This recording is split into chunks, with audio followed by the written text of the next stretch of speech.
Tyler Striker, Universal Rackets, and today we're going to be talking about proper racket take back for your forehand and your backhand ground stroke.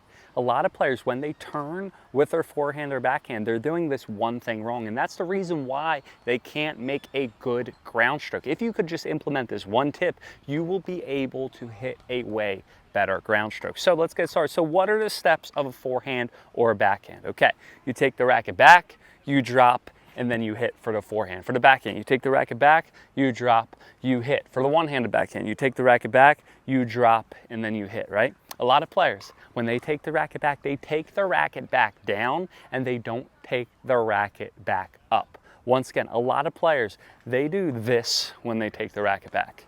They do this when they take the racket back. If I take my racket straight back and down, now what do I have to do? I have no momentum. So when I swing, I have to use all my arm, all my elbow strength, and swing as hard as I can. I'm going to hurt my arm, I'm going to hurt my shoulder, I'm probably going to swing around the ball. Instead, what you need to do is, instead of taking your racket back down and then having to muscle it up, you need to take your racket back, then drop, and then hit. So again, instead of taking your racket back down, you're going to take your racket back up.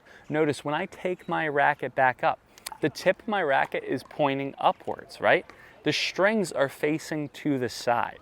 I'm not here on my take back, because if I'm behind my body, if you can see the racket on my opposite side of my body, I'm going to come around the ball. Also, what players do is when they take it back up, they take it here up, okay? If it's here, look, I have no momentum, I have to arm it, right? I want to take the racket back here. Tip up, strings are facing to the side, so now I can drop, I can get under it, and I can hit. Same thing for the backhand, and backhand's going to be much more precisely needed. You need to be much more exact with the backhand take back than for the forehand take back, because for the forehand, it's typically a one-handed shot, right? And it's on your dominant side. So even if I take it back here, here, right? I can still maneuver around it. But for the backhand, it's my non-dominant side that's going to be a little bit more difficult to maneuver if I'm not in the proper position. So again, I'm not starting down here.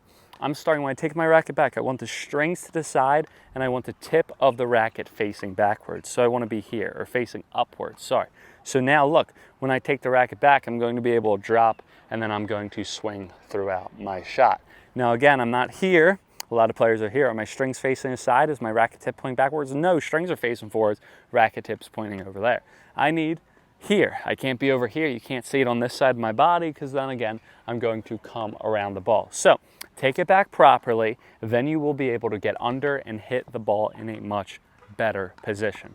If you guys have any questions, comments, or concerns, or if this video helped you, please let me know in the comments below. Make sure to check me out on Instagram. Make sure to check out my Instantly Improved My Serve and my Forehand ebook. Let me know if you guys like it. Click that link.